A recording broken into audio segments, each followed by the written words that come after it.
sorong serah haji. Pernikahan Trah Kesultanan Mataram Yogyakarta dengan Trah Seloparang Islam Lombok.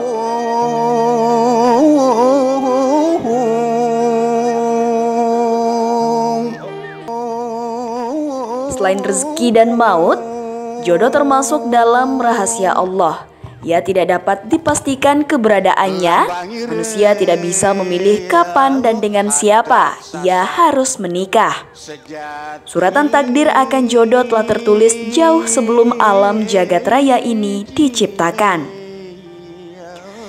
Itu juga yang terjadi pada pernikahan Gus Muhammad Ajit Hussein asal Jombang dengan Denek Bini Alfi Fitriana Balkis asal Mataram Lombok. Kedua pasangan yang sejak kecil hidup dan tumbuh pada dua pulau yang berbeda ini tidak pernah menyangka jika mereka akhirnya resmi menjadi pasangan yang sah pada tanggal 21 Agustus 2022 kemarin. Adalah kota Jombang yang mempertemukan mereka. Selepas menamatkan pendidikan setingkat SMA di Darul Ulum Agung Kota Malang, Denek Bini Alfi Fitriani Balkis kemudian melanjutkan pendidikan di Universitas Darul Ulum Jombang. Gus Muhammad Ajit Hussein yang merupakan dosen di universitas tersebut akhirnya mulai terpikat dengan pesona Denek Bini Alfi Fitriani Balkis. Sejujurnya, terjadinya pernikahan kedua orang ini tidak lepas dari andil Syekh Sayyid Dr. Andus Kiai Haji Muhammad Mujib Mustin, seorang mursyid Thariqat Qadiriyah Kasanak Sabandiyah, sekaligus pengasuh Yayasan Doa yang membawahi Pondok Pesantren Darul Ulum Malang, tempat Denek Bini Alfi Fitriani Balkis menuntut ilmu. Berkat firasat dan saran sang kiai inilah, Denek Bini Alfi Fitriani dan Gus Muhammad Ajit Hussein akhirnya bisa berjodoh dan menikah. Namun dari itu semua, entah karena penglihatan mata batin Syekh Sayyid Dr. Andus Kiai Haji Muhammad Mujid, atau karena memang sudah suratan takdir, tidak ada yang menyangka jika kedua pasangan ini ternyata memiliki ikatan yang kuat dalam hal kekerabatan leluhur. Bahkan, yang lebih mencengangkan lagi adalah dua orang leluhur mereka, yaitu Ki Ageng Henis yang merupakan leluhur dari Muhammad Ajit Hussein dan Penembahan Jaya Prana, leluhur dari Denek Bini Alfi Fitriani Balkis, makamnya berdampingan. Kedua makam itu berada di Komplek Pemakaman Raja-Raja Mataram di Kota Gede, Yogyakarta. Bagaimana itu bisa terjadi? Begini penjelasannya. Secara silsilah, jika dirunut dari jalur ibu, Muhammad Ajit Hussein nasabnya ternyata sampai pada Trah Kesultanan Mataram Yogyakarta. Bahkan, jika dirunut ke atas lagi, nasabnya sampai ke Rasulullah Muhammad SAW. Nasab lengkapnya sebagai berikut. Muhammad Ajit Hussein anak dari Sayyidah Eni Fatim, anak dari Sayyidah Faizah Zuhro, anak dari Sayyidah Fatehah, anak dari Sayyidah Habibah, anak dari Sayyidah Ashirah, anak dari Sayyid Imam Muhtar, anak dari Sayyid Ali Imron, anak dari Sayyid Salimin, anak dari Sayyid Arfiah Awal, anak dari Sayyidah Santri, anak dari Sayyid Harun Bashriyah, anak dari Sayyid Pangeran Nolojoyo, anak dari Sayyid Darposentono, anak dari Sayyid Padusir Nasa, anak dari Sayyid Pringgoloyo, anak dari Sayyid Abdurrahman, anak dari Sayyid Pemanahan, anak dari Sayyid Ageng Henis, anak dari Sayyid Abdurrahman, anak dari Sayyid Ki Ageng Selo, anak dari Sayyid Ki Getas Pendowo, anak dari Sayyidah Syarifah Sufiyah, anak dari Sayyid Ibrahim, anak dari Syekh Sayyid Maulana Maghribi, anak dari Sayyid Zainul Barokat, anak dari Sayyid Jamaluddin Hussein, anak dari Ahmad Imam Basyah, anak dari Syahid Amir Abdillah Kon, anak dari Syahid Abdillah, anak dari Syahid Alwi, anak dari Syahid Sohibul Mirbat, anak dari Syahid Ali Kalikosam, anak dari Syahid Ali Alwi, anak dari Syahid Muhammad, anak dari Syahid Alwi, anak dari Syahid Abdillah, anak dari Syahid Ubaidillah, anak dari Syahid Ahmad Muhajir, anak dari Syahid Isa Al-Basori, anak dari Syahid Muhammad An-Nakin, anak dari Syahid Ali Aridi, anak dari Syahid Ja'far Shodiq, anak dari Sayyid Muhammad Al-Bakir, anak dari Sayyid Zainal Abidin, anak dari Sayyidina Hussein, anak dari Sayyidatina Fatimah, anak dari Muhammad Sallallahu Alaihi Wasallam. Sedangkan Denek bini Alfi Fitriani Balkis, silsilah nasabnya sebagai berikut. Alfi Fitriani Balkis binti Mubinjaya, bin Denek Johar Munikem, bin Denek Nafsiyah, bin Denek Kertajab, bin Denek Sulaiman, bin Denek Dikawi, bin Denek Astari, bin Denek Bangsati, bin Denek Pating Lagawira, Bangsa, bin Denek Kautan Mundur, bin Denek Kiai Aji bin Raden Wijaya Prana atau penambahan Joyoprono. Dua nama leluhur mereka yaitu Ki Ageng Henis dan penambahan Joyoprono dalam berbagai catatan. Salah satunya adalah buku kecil berjudul Trawijaya Prana di Pulau Lombok yang ditulis oleh Hasan Basri Marwah menyebut makam Ki Ageng Henis dan penambahan Joyoprono berada dalam satu tujuk di kompleks pemakaman Raja-Raja Mataram, Kota Gede. Lebih lanjut dijelaskan, dalam tajuk itu terdapat 3 buah makam yang berjejer. Makam penambahan Jayaprana berada di tengah diapit oleh makam Ki Ageng Henis dan sebuah makam kecil yang dinisbahkan pada makam Mas Karabat atau Jaka Tingkir.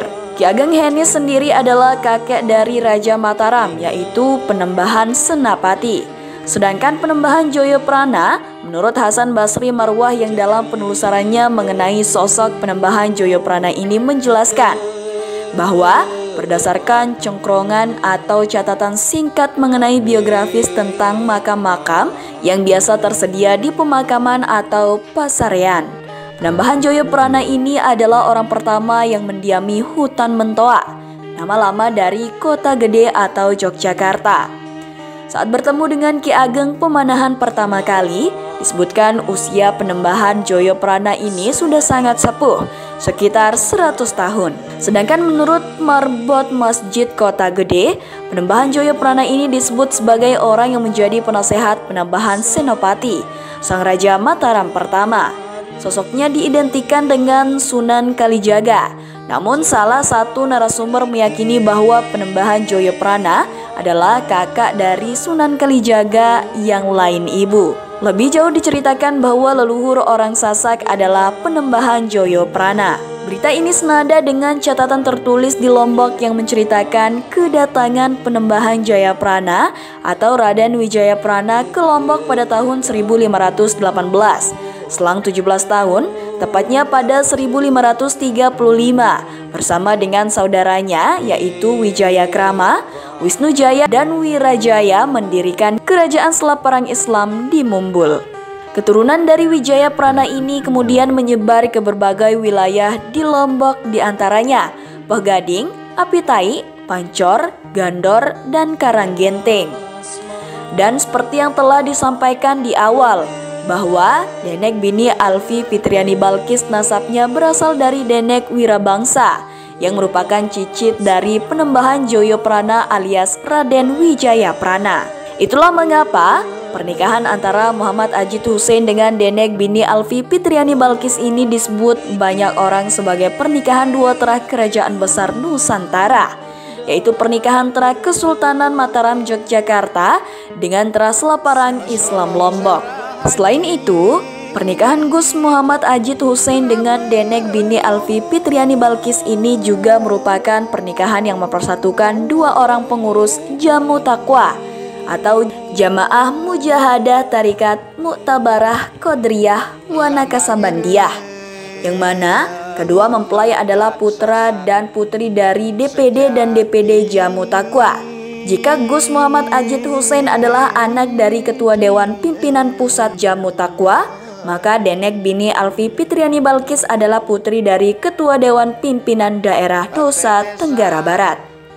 Pernikahan antara Gus Muhammad Ajit Hussein dengan Denek bini Alfi Fitriani itu sendiri terjadi pada tanggal 21 Agustus 2022 di Karanggenteng, Mataram.